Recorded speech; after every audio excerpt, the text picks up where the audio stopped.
Well, let's get started. Client updates.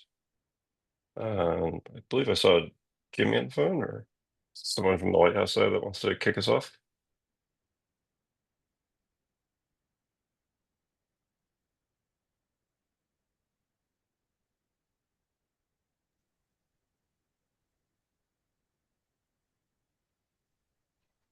I can start if there is no Lighthouse team member.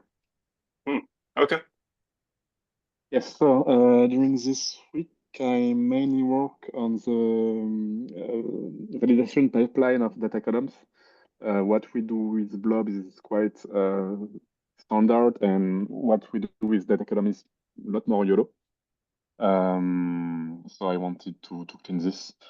It was my main task. Also, we have a version ready to interrupt with Grounding and Lighthouse for PeerDAS Delta 6 with getBlob v2, getPayload v5, and validator custody. I tried it for 10 epochs. It's working. Yep, that's all for me. Great. Thanks, man.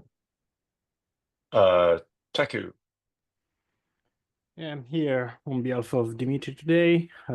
Just reading his notes. So I've been working on distributed blob recovery. It's been updated according to spec. Now the recovery starts when catching either block and blob sidecars. And run the task of any kind of node, including full node, and publish the columns we are required to custody. Seems like, and then I also started distributing cell-proof implementation, so adding get blobs v2 and get payload v5, and the logic is work in progress behind these APIs. Then there was a bug in canonical and non-canonical sidecars returned on the API side. Has been fixed thanks from Jeroen from Sonium, and also some work with Katia on the metric side. There was another bug with metrics around the reconstruction with 50% plus columns. The last thing is there was a bug with validator custody requirement calculation, and we are fixing it. Again, thanks from Jeroen on this. Almost done, the bug fix, and will be merged soon. That's it from Tego. Thank you. Nimbus.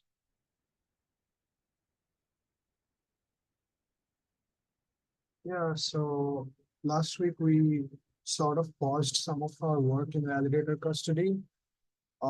So we are mostly up to spec, except for some of the latest changes that were merged, which is basically like the finalized beacon state using that to get the validator indices or something like that. I think something around that. We started working on getblobs v2, and we have some clarifications regarding the spec. I think if Dustin is in the meeting, then he can raise it later. Apart from that, we last week we tested our new column syncer. For a given scenario, for the full node scenario, I noticed a runtime crash, but otherwise our I'm 100% sure that our supernodes can reliably sync using just full nodes and performing reconstruction while syncing. Because last week we tested it twice with two separate hosts in PeerDAS DevNet 5, and it reliably synced up to head. And I also did notice that it served range requests to Lighthouse Get 1. So that's pretty much update from me for this week. So that's it. Yeah. Thanks, Vignesh. Maybe we'll finish with Lodestar and Grandine and then go back to Lighthouse. So on the Lodestar side, got through validator custody. We still have to finish some work on the backfilling though, and PR is up, getting ready to merge that. Then we've talked through implementations for both of the other two updates as far as the GitBlobs v2 and Notify Payload, the new one, or Get Payload rather. So we'll work on that this week and likely have that ready for the next call.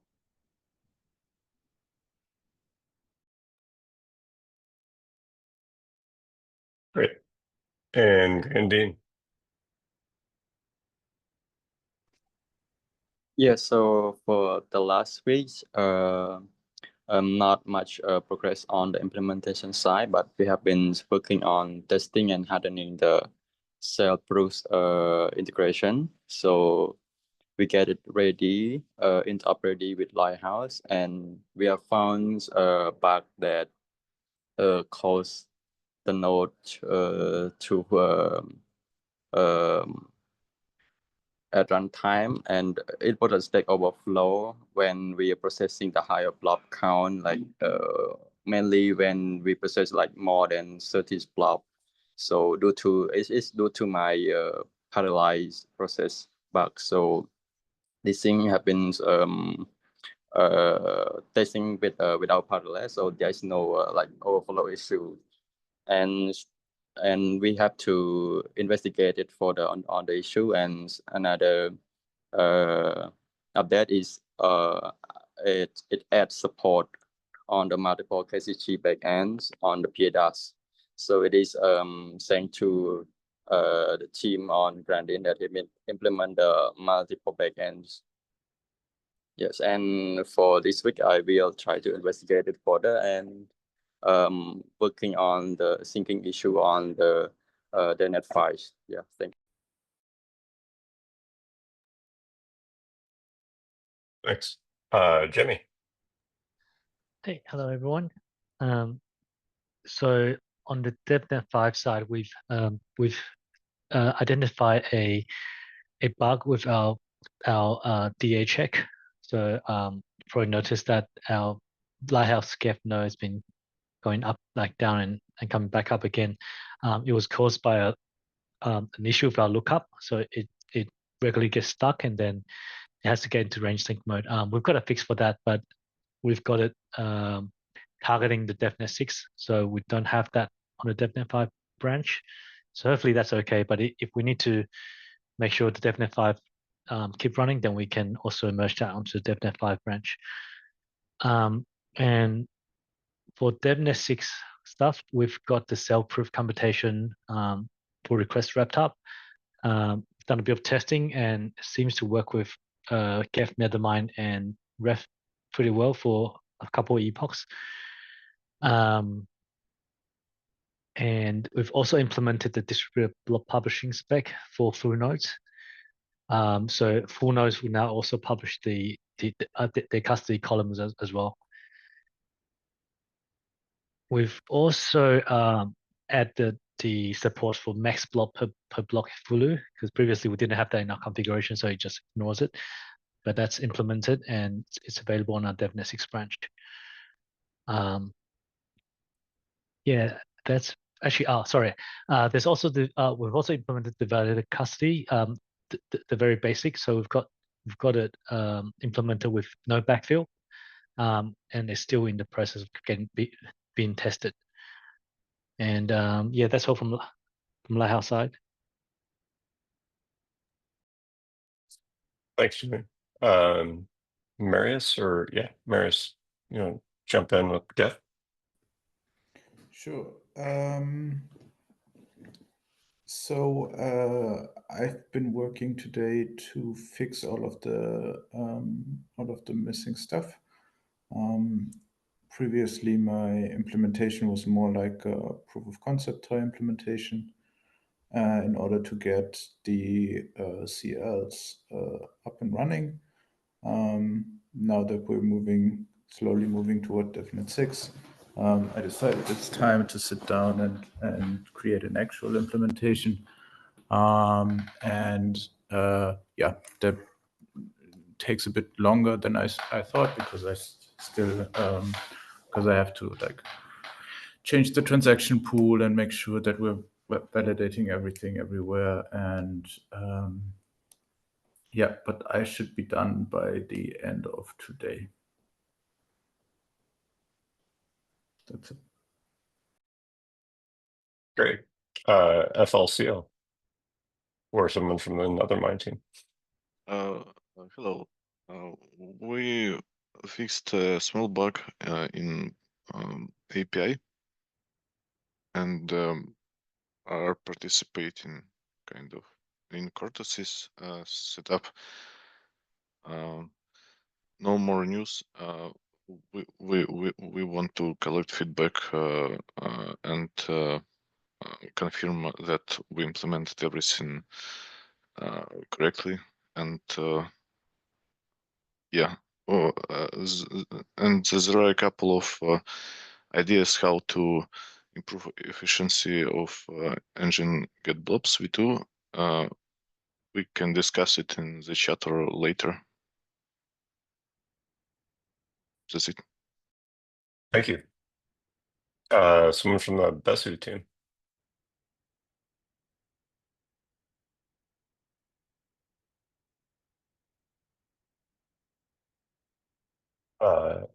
Aragon.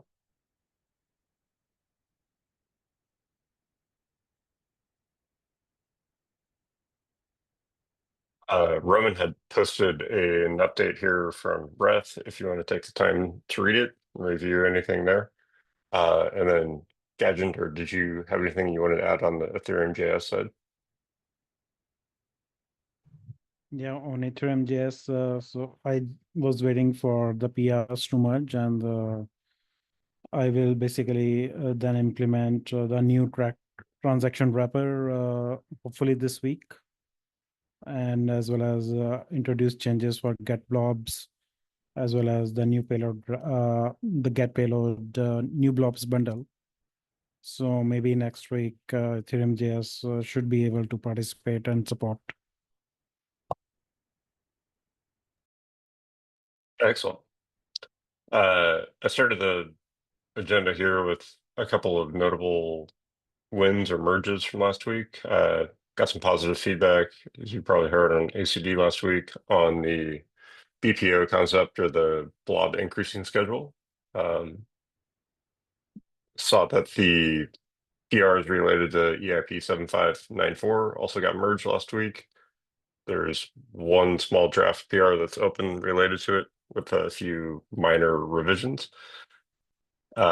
Just noting that Justin, or the spec team, Justin, pre-released beta 0.4, and the API spec got merged related to cell-proof computation.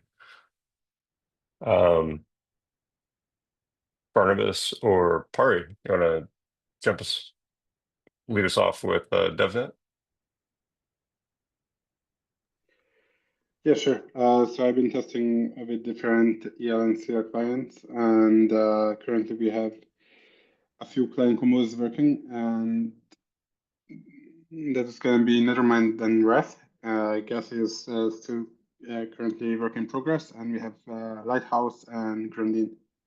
And the latest Prism image was just built, and I'm going to be testing that shortly.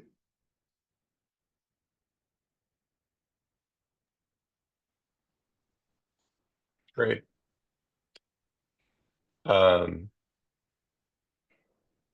Was there anything on the kurtosis side that you wanted to flag, Barnabas? Maybe just that Spammer is now going to default to 100% V0 wrappers for pre-flu and 100% V1 type wrappers post-flu. But this can still be modified manually. Great. Oh, Many. and sorry, we can do Electra Genesis. but you have to specify it as Electro fork epoch 0, and then you can just specify full fork epoch being 1. Noted. Great. Sunnyside Labs.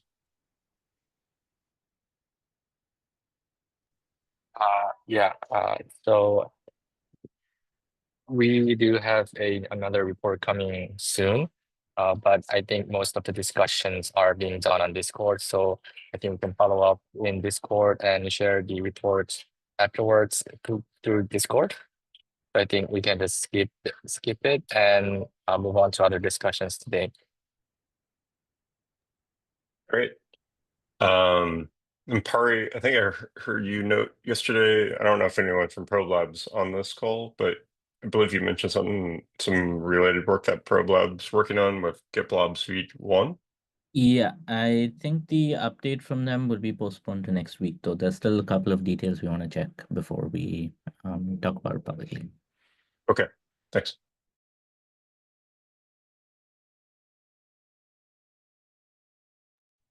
I've got just notes here of open PRs that remain from last week. I don't know if anyone has anything that they want to flag on the solid proof computation 2 remaining open specs, or if those are just in the process of review.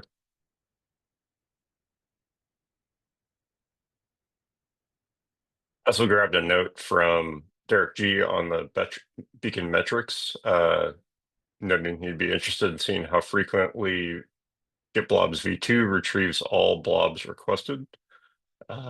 Just trying to consolidate timely comments into a single location. Not sure if any further discussions required there. Same for Beacon API and the draft releases. With regards to the open discussion, these were probably mentioned earlier, but I think discussion item 1, this was noted out of a Lodestar contributor. Sorry, I'm not familiar with the names. Yeah, should I quickly talk about it or? Yeah, please, if you could tee it up. I tried to add a summary here. I don't know if there's anything. So this is you'd like about this is about the validator registration. So this was brought up, I think, sometime last year or even earlier, regarding consolidating the existing 2 APIs we have, which is prepare beacon proposer and which is used to register the validator for local proposals. So all this really does is register the fee recipient. And then we have register validator, which was introduced with Bellatrix when we added builder support. And the idea is basically to consolidate these. I think one big point was from the author of the issue that it's prevents an attack basically. So he's running a rescue node where random validators can connect if their node is offline. And right now anyone can register fee recipient for a proposer. So that was the initial, I think, biggest point for doing this. But I think now, like in Lodestar, for example, we have 2 different caches for validator registrations for local proposal and for builders. The one local, as said, just has the fee recipient, but for builder, we store the gas limit. And another point there was consolidating would also allow us to eventually pass the desired gas limit down to the execution client. So we don't need to set the gas limit in 2 different places to bump it up basically. And I think now with PeerDAS, we have a third basically functionality, which is for the custody. So I think maybe consolidating makes sense here. I'm not even sure what other clients use. So it looks like Manu on Prism said they use prepare beacon proposals to get the beacon node to know how many validators are connected. But it seems like, you could even use other APIs. Like, I don't think we should repurpose APIs like this, because this will just cause interop issues if expectations on the beacon node side are different between clients. one topic that was discussed there was the eviction, or like how aggressively do we prune out the cache, for example. So I think if this is not aligned properly and spec'd out, then yeah, it will just get different behavior, which is likely not what we want. So yeah, it's just take a look at the issue. I don't think there are big blockers. There are some blockers, I think, that from Nimbus that Dustin brought up earlier. Or maybe it was... Yeah, I can talk about those at some point. I don't know now or as a bit later. I don't know preferences. Yeah, I think right now I don't want to take too much time. Just look at the issue. How do you implement this in the client? Like, what cache do you use? Do you think like consolidating these caches simplifies things? Yeah, that's basically the ask. Yeah, in Teco we use them differently, so with different caches, because we also support some kind of timeout in the register validator. If your validator stop calling it, it means that it doesn't want anymore to be using the builder flow. So at that point we time out them, and only the prepared beacon proposer side remains on. And I think like there is also some interaction with DVT, because we support some parameters to override the value in the register validator in terms of the recipient, but I don't recall at this moment. So there might be some interaction with DVT to check. I think the main blockers would be if the caches are pruned in different intervals, then consolidation maybe does not make sense. And there's different frequency, it seems, in some client when they call prepare beacon proposer compared to register validator. Yeah, we do that probably in different, slightly different. We are historically calling in different places. Maybe lately we consolidated to the same slot. But it's also executed differently. One is in batches. A register validator calls is called in batch, while I think prepare proposer is single, because register is more heavy. Yes, I think it's slightly different the way we use the API.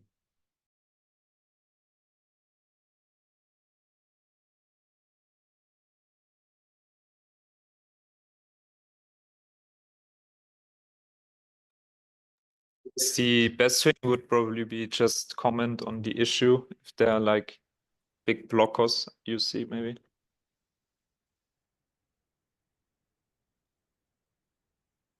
Gadginger had something from the chat. I think one should do registration calculations period to period rather than having too much dynamic registration that could change every epoch.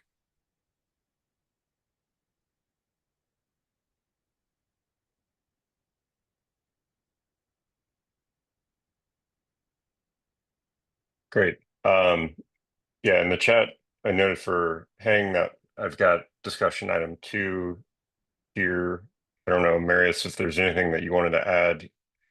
You felt like the only thing that is probably undiscussed is the Geth approach to get blobs.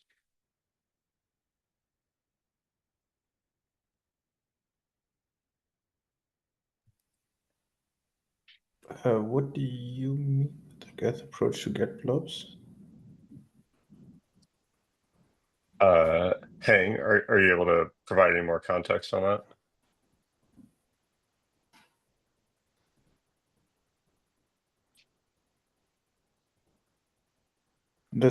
There's no discussion item in my view. It's just a bug on Geth that I'm currently fixing. So I don't think we need to discuss about it.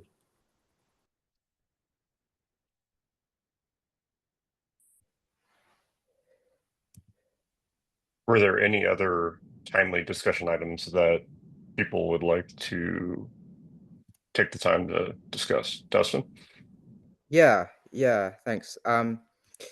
So this is relating to, and I'm sure that people are, familiar with this, but I want to be explicit about what PR I'm referencing here. A number of people in this call have obviously contributed to it. Okay. So a couple of points, and I made a couple of comments, and the fundamental thing here for me is it's not at all obvious that this new object it creates is, how to say, useful or distinct. Blobs bundle v2. So I have two or three sort of broad questions in this regard. One of them is kind of naming, and it's on the one hand not super important, but I mean, I will stand by that blob and proof v2, that for the sake of just having the v2 on it, apparently we don't want what the plural, like, I get the logic internally, but it is not an accurate name. That said, it's a name. It's not enormously important. Fine. But the more troublesome to me, I guess, is blobs bundle v2. The existence of blobs bundle v2. It is not, in fact, a distinct data structure, and I think there's a how to put it, a category error here of sorts. So it is defined as a specific set of data types, array of data, etc., etc. People can read it. The thing is, those data types and names of fields and ordering of fields and everything about it is precisely identical to blobs bundle v1. Now, it is true that blobs bundle v1 and v2 have some different length constraints. That is the case. Those length constraints are not part of the type, and so now on the implementation side, or even on the spec side, conceptually, they are not in fact different types, and they're not even really incompatible with each other. There's no Merkleization that's happening on these things as far as I can tell, just to adjust Gajinder's point. The SSZ container these are not SSZ objects, and even if them SSZ Justin, objects. So I think this is also with regard to the Builder API response. And if we think that the Builder API response can come in SSZ format, then this is relevant over there. But for Engine API, yes, I do agree that for Engine API, this might not be relevant unless we at some point want to move to SSZ-based Engine API. So it would be relevant for that point as well. So I think if we update the container to a new version, it should be fine as such. I'm not sure I understand, like, when you say if we update the container to a version, it should be fine as such. Like, right, that's what's happening now, and I'm saying this is useless right now. Like, it doesn't accomplish anything. So this might not accomplish on the Engine API side right now, but it might accomplish something on the Builder API. So if the Builder API response is SSZ response, then this new type would be different, because the maximum length of the proofs array is changing. So in that sense, it is relevant over there. I think we are using the same type in the Engine API as well. But even considering forward compatibility with moving the Engine API to an SSZ format, we should actually basically have this type where the array size is now different. Well, that's sort of the other aspect, is it's not clear to me that the limit as such on any kind of SSZ container is 100% artificial for this purpose. I mean, it's not being Merkleized. There's no hash tree route being done on this thing. So it doesn't matter what the limit is, except that it has to be long enough. And indeed, if you look at the limit on the KCG side, it's something like 4096, which is more blobs than anybody has proposed so far, but that's just sort of the theoretical SSZ limit in general when proofs or commitments are used. This is a completely arbitrary sort of game, and you can just define yes. And Ethan is working on. Ethan has this, by the way, the unbounded SSC unbounded list. He's this is part of his package of things. Exactly. So there's no, you can just define the length of this list as long enough to incorporate both. Like there's no compatibility issue because right So now this if SSC if we back change the previous Dankon API, I guess we can back change the itself, the limit itself, and make it unbounded over there. So that way, I think the issue will go away if you don't want to Yeah. basically do the engine version. Sure. So right. I take what you're saying, that there's a builder API is doing SSC right now, and or there's an option sort of right now anyway, in much more current development than the engine API. And so this is a more salient concern, that this is true.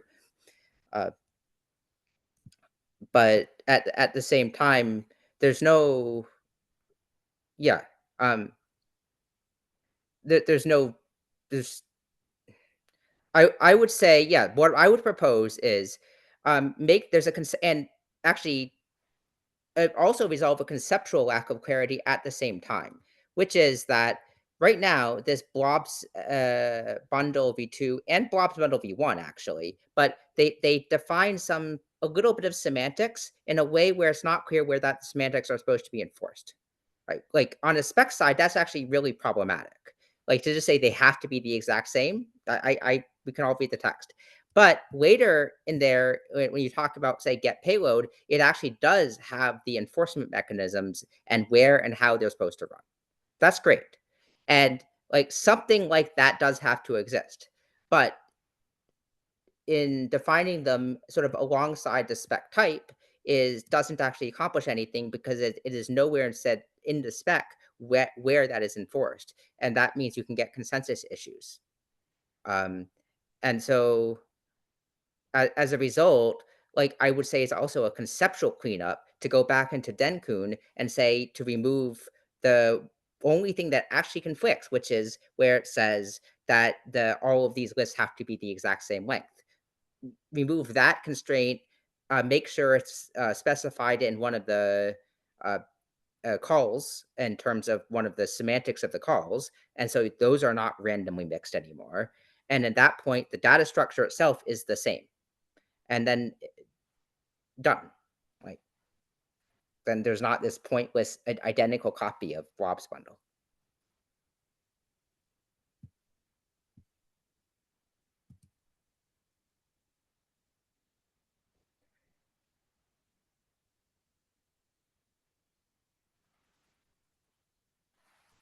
And you can make the SSE Merkleization limit anything you need, because these are just on the wire things that sufficiently long is fine. And there's no compatibility issue in that regard. No, one thing about the SSZ on the wire is that we also basically check what is the minimum and the maximum payload bytes that we can receive even without parsing the data. So I will not say that there is absolutely no difference even on SSZ payload as well. So there could be some impact over there. But again, if we just go back and make sure that the list in Dankon itself is changed to an unbounded format, then I guess it is also a problem, because then we'll make sure that all clients interpret it in the correct way.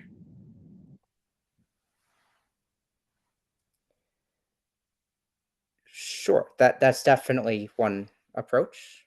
That seems reasonable. I don't know if the current SSC setup has truly unbounded. There's always some kind of Merkleization limit built in, I think, but it can be large enough not to matter.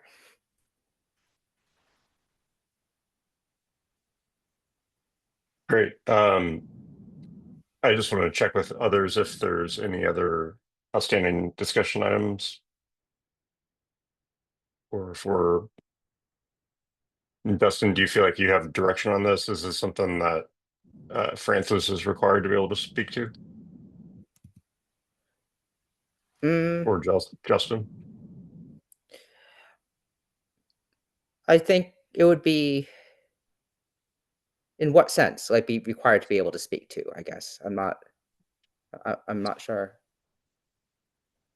I mean, it would be nice if they could comment, given that it's Francis's PR. I don't know if he's here, but I don't believe so. No. Okay.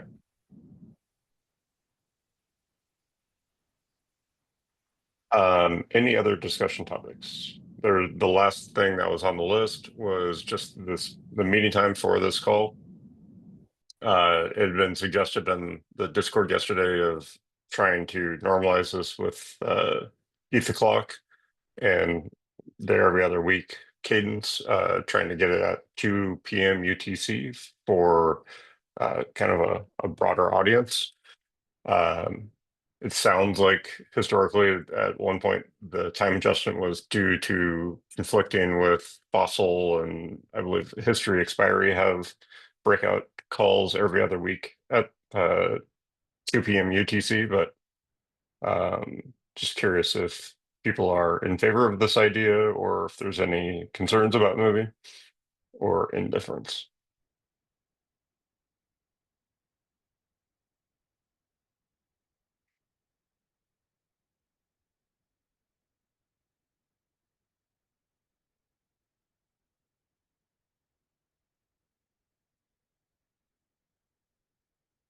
Sounds like there's an internal Geth call at 2 p.m. on this day.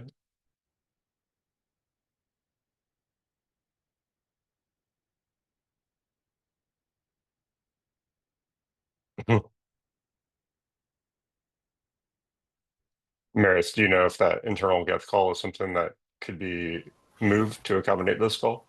No. Like, we're not going to move this call for this call here. Either some people will not attend the internal Geth call, and that's probably likely. Okay.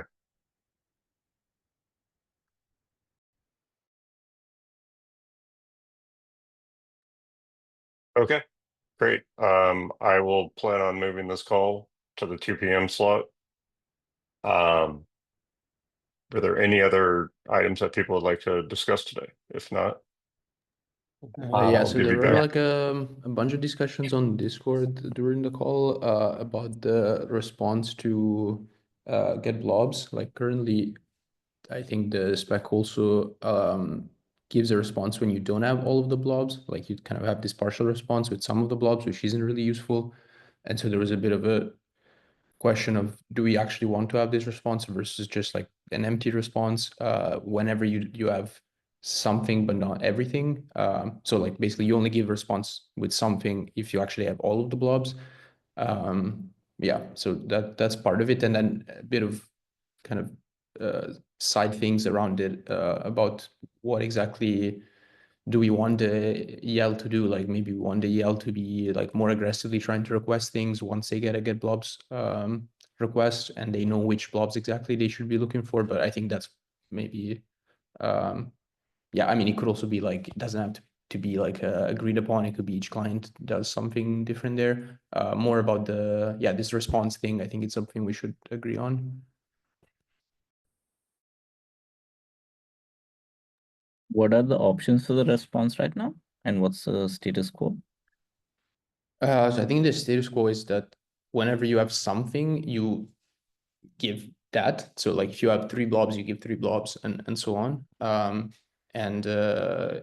Yeah, I guess the one option would be that you basically only give the full list of blobs or an empty response. Like in any case where you're missing some blobs. Yeah, like whether it's 0 or 3. Is Sorry?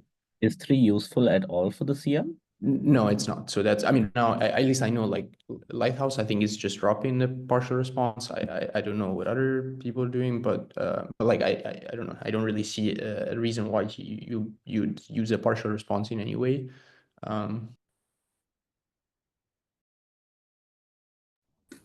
Sorry, what is a partial response? Like a response with some blobs, but not all of the ones that were asked for. And that was exactly. Oh wait, no. Okay, but like we might not be able to answer all of the blobs, right? Yeah. So the point would be like, if you cannot, then you could just be responding with an empty response, or I don't know, some response that just says that you cannot give all of the blobs. It doesn't kind of unnecessarily send like just a subset of them. Basically, just because a subset of them isn't useful in PeerDAS, like in the current design, in Backtry, it's useful, but in PeerDAS, it's not useful.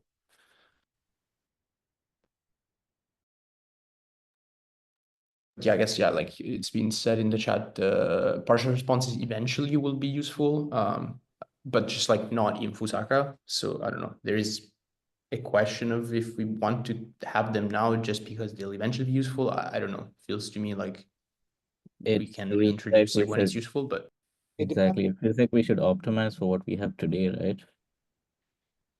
I mean, the API is, so if it's a local API, it wouldn't be a big difference, but I think we should optimize for, so adding a flag or having something later on shouldn't be that difficult, and then you have to get those blobs from and give the partial when it's not useful. I would for now I would define it as all or nothing, and then maybe outline how we make it a more complex API later on.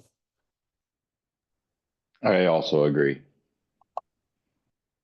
Just because mean, that we're not so using even different use cases. You just add data and DL is looking up data and everything.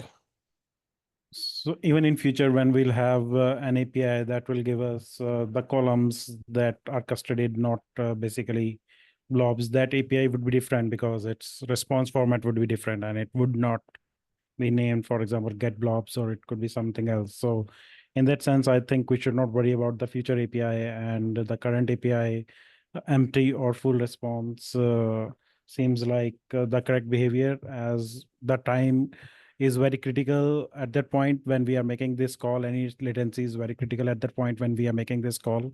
So if there is no gain to be had from this API, it would just be better that we have a quick empty response.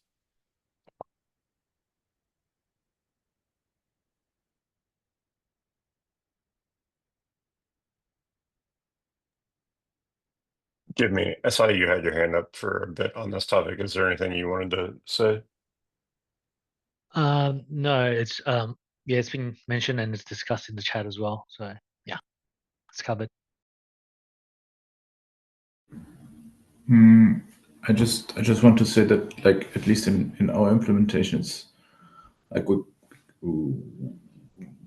what this would require us is to like basically we're computing everything and then we have to check if we are missing anything, and then we will return an empty response. So yes, we might save some like time during the JSON RPC during the JSON marshalling, but otherwise this is like, it's actually more code for us to do this. What do you mean by computing everything? Because isn't the transaction sender the one computing everything to begin with? No, I mean like pulling everything up from the blob pool. Right?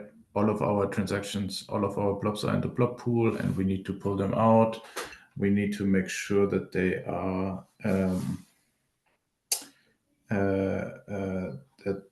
that we can decode them and everything, and we need to turn them back from their encoding in the blob pool into data, and then we will return it to Are the these concepts that exist just for gets, or do you think this is how everyone's implementing it at the moment? I think this depends strongly on your implementation of the block pool.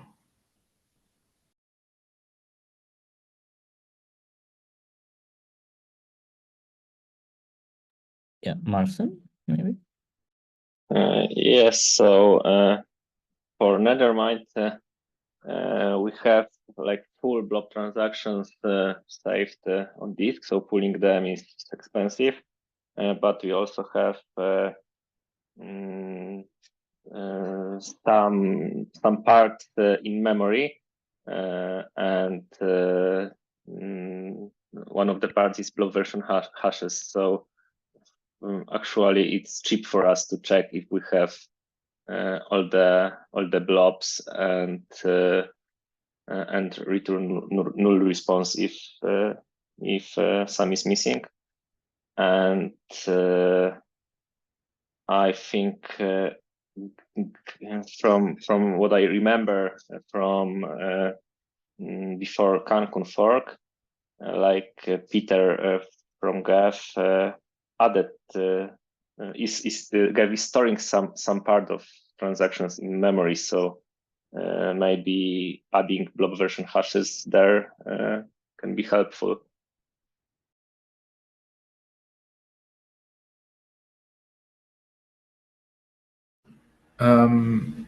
Do we want to change this in both V1 and V2?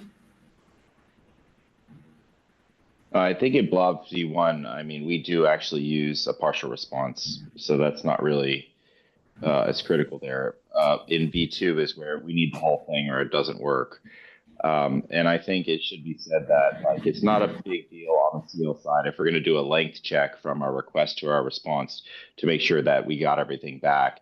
But regardless of whether, at least in the node case, and I'm sure every client's the same, like there is some amount of burden in order to be able to go across the wire, even if you're going locally to the EL in order to pull that data. It's still relatively quick, I get that, but there is still data transmission there. There is still some performance that should be at least accounted for. So if it's us, I would say we'd rather just get a null response and save the bandwidth. And I know it's not a huge burden in order to check a length, but it just seems like the right thing to do. So sorry, am I understanding this right? If you are asking us for all of the proofs, for all of the transactions for one block, and we don't have the proof, we don't have proof for one of the blobs in one of the transactions in this block, then we will just return an empty response. Exactly, because the only way we can calculate the cells is if we have all of the blobs, because you need all the rows in order to split up, in order to actually build the columns. So getting 4 or 5 is useless to us. So why send any of them? Then blob V2 will never be useful. This is the whole thing that Gajinder was saying, and this is actually something we have a metric that he brought up that currently V1 we get and we don't pull blobs we don't call blobs V1 until about 2.5 seconds into the slot. So we have a delay period where we wait for stuff to come across gossip. So as much stuff that's going to get pushed to us gets pushed to us, and then we'll call V1 in order to pull whatever blobs we have locally at the EL before we start to resp the rest of the blobs from the CL. And currently, we get about 60% of the blocks that hit that threshold. We get all of the blobs that we need in order to be able to validate the block. So V1 is relatively effective, but the issue becomes is that the spec is basically written such that the first column or the block that comes across the wire, which is going to be much earlier in the slot, we question whether all the blobs are going to be there. So I'm actually starting to look at implementing 2 polls where we'll have the first poll comes right at the beginning whenever the first column or the first block comes across, but we're going to do a second poll at that same time where we do blobs V1 right now, which is, again, it's about 2.5 seconds roughly into the slot. And hopefully by then the rest of those transactions, the blob transactions, will have made it to the EL. But realistically, like, we're going to put a metric in, and this is one of the things I was going to ask the other CL teams, is that, you know, if, and I know Katya is listening, if there's some way in order to do like a unified metric so that we can kind of figure out if V2 is going to actually be effective, because I've talked to a lot of people and we're starting to wonder if, like, you know, it's a great, and it's a great idea, but as the reality is, like, are they going to be there? Because you need, it's all or nothing. And that's kind of a,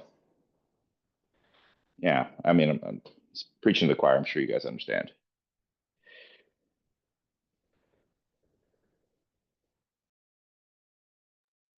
Yeah, I just want to say, like, something I think it's a bit misunderstood about this is, like, yes, in a future design, this is meant to be kind of become better, and partial blobs or like partial responses are going to become useful again if we move to some form of cell gossip. But for the time being, most of the utility of this is really for local block building. Like, it's not actually for facilitating blocks that are built by builders. And the thing is, we just don't really care about what happens when blocks are built by builders. They have the bandwidth to just push the columns directly to the network. So it just doesn't really matter if this helps them much in that situation. I mean, it would be nice, sure, if we also had this, helping a bit in that situation, but it's really mostly just about local block building. For local block building, there is no private blobs. So that's most of it. Like, it just doesn't make sense to look at hit rates on mainnet when whatever, like, when a lot of the slots that you're looking at are actually slots with basically MEV boost blocks and private blobs. Because, like, of course, yeah, like, some of the blobs are not going to be there, but that just doesn't tell us anything about local block building. So yeah, basically, just, I think you really have to, like, contextualize what is useful for, and, like, what is the situation that we're actually we should be paying attention to understand whether or not it's going to be useful. But if this is only But if this is only for local block building, then why don't the CLs just call this API only if they're local block building? Like, if we expect, it's not about the local block building. It's about testers during a slot where there's local block building. Like, you don't know if the proposer was a local block builder or not. Like, it's not about you as the proposer, but it's about, like, the testers in that slot.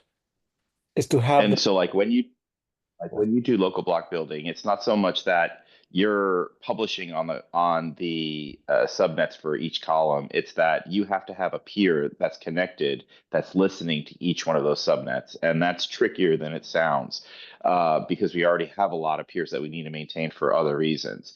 So really, the issue comes in is that, say for instance, like, I'm doing a local publish, and I have, I don't have anybody listening on column 110 or on column 99. So, like, I'm going to publish them. Nobody's going to answer that call. And those two columns are just going to be missing from the network. So you definitely have to rely on either super nodes that are, or nodes that are custodying more than 64 columns, so that they are going to be doing the reconstruction. Or this is a second backup where, you could pull it from the EL in order to be able to do the reconstruction from the EL as opposed to from the CL side. But this is where I we were talking about this again last night, and the reality is like, there's going to be an awful lot of nodes on the network that are going to have more than 64 columns, I think. Now, again, this is where, just for going from what we've heard in these calls. So is the added complexity really worth it? For something that may or not. So this is why we're going to add the metrics. And that's why I'm also suggesting is that I'm going to do 2 polls and add metrics for both of those polls, because I wonder if all of the transactions are going to be able to hit the EL by the time we do the first poll. Like, I don't know if that's going to be the case, but metrics will definitely bear that out. But I think Francesco's point was that there's no reason to even look at hit rate metrics, right? I mean, I'm curious. Sorry, go ahead. I honestly, like, I don't know if there is metrics currently in somebody, but, like, do the blobs all propagate fast enough in order to be able to all show up on my EL by time I make that pull at 200 milliseconds or 500 milliseconds into the slot, whenever the first thing shows up? That's the part I think is mushy.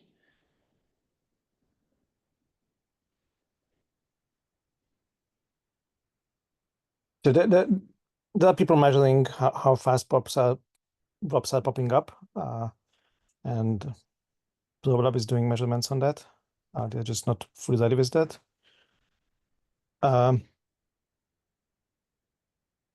Question? Yeah, so I'm just like, I feel like we're like micro optimizing something that is really not the bottleneck. And it should rather be that the CL is smarter about asking these questions than us not responding in some cases. So this would require us to do significant changes to our transaction pool in order to support this in a clean way. And if we are thinking that we are going to block V3, get blobs V3 quite soon, then it makes probably no sense for us to move this, especially if we're also saying that V1 is not is sticking with partial responses. I can just implement it in V2, but then, as I said, most of the just in the endpoint, and then as I said, most of the gains are just lost because we are still pulling up everything from the block pool. So yeah, I don't know. I don't think we need to specify this. There's no need to specify this. I think every EL can make their own decision what they want to support, and the CLs need to be able to handle both cases, right? So to me, it seems like what seems to be more flexible is actually to specify it such that you're supposed to give an empty response. And then, for example, if in Geth you think that it's not worth it to do the optimizations to kind of not do the work to like do these pre-checks or whatever, like you don't need to do it, but you can just do whatever you're doing now. And then at the end, just send an empty response.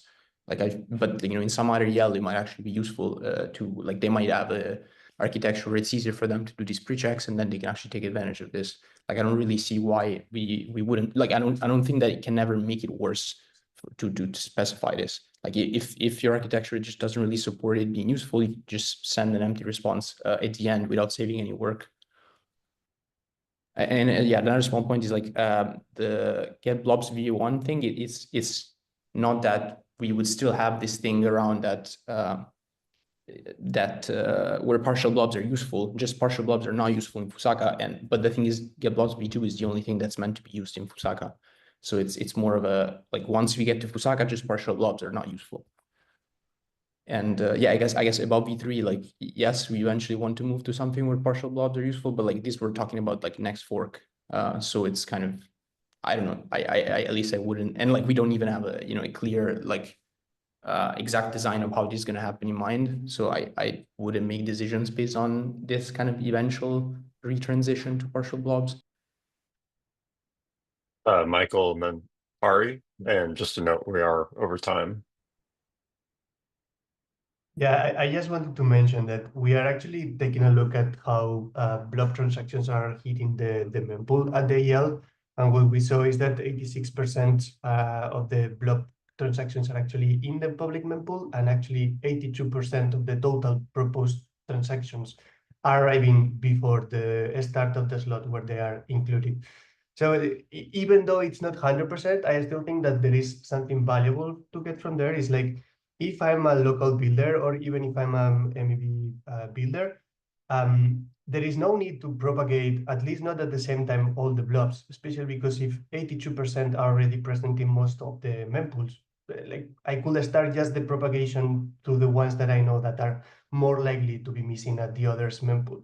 So I think that there is a lot of value in having like such a engine API working. Like, I think that it can speed up like not only the processing, but also like allow us to save some bandwidth on redundant information that is already present at your local host. And is someone able, or do we need to open a PR to track this conversation beyond this call? No, it's fine. It seems like I'm the only one arguing against this, so we can just implement it. I haven't heard anyone else complaining about this, so I guess everyone is kind of in agreement. One follow-up point that might help. Right now, do CLs actually wait for all of the response or timeout or whatever, and then verifying before they go out on their own gossip layer to fetch missing blobs or missing columns, sorry? Or are these things happening in parallel? Because if it's happening sequentially, then Marius, that probably answers your question of give an empty response ASAP, because then the CL has more time within the attestation window to go fetch what it needs to. Because if you take 2 seconds to respond with a partial response, now you've taken away 2 seconds from the CL. So this, in my opinion, is worth specifying. But yeah, the question is this happening serially or is this happening parallelly? So in Lodestar, I can answer this, that some of it is happening in parallel, that while we do get blobs, so basically gossip blobs can still come. And so basically there is this sort of parallelism there, but we don't start an aggressive blobs pull unless get blobs return to us. So in that manner, get blobs latency does matter.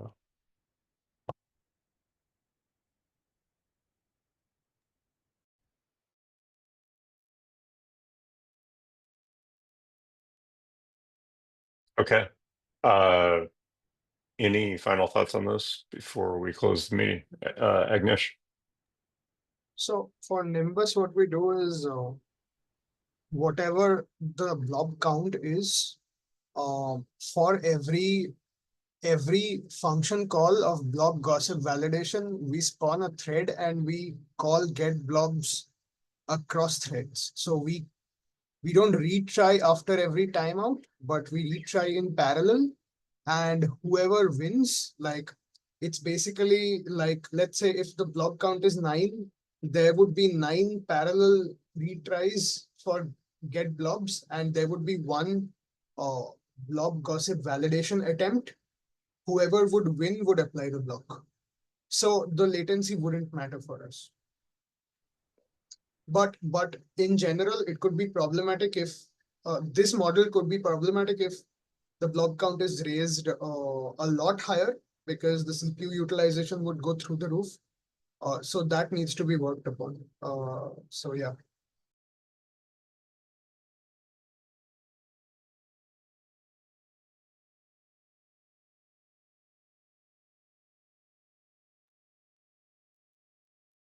Okay. I will get the meeting minutes published and try to summarize this as quickly as possible. But I think that is about all the more time we have for this morning. Yeah, just to summarize on the topic, are we then tending towards specifying default behavior, as in respond with empty, or are we agreeing to discuss this async later? I mean, it seems like everybody, or almost everybody aside from Marius, I still love you, Marius, but wants empty response because it just cuts down the bandwidth. Yeah, it's fine. I'm already implementing it. It's not a biggie. Thank you. Okay, then maybe we can agree on who's updating the PR for what the behavior should be.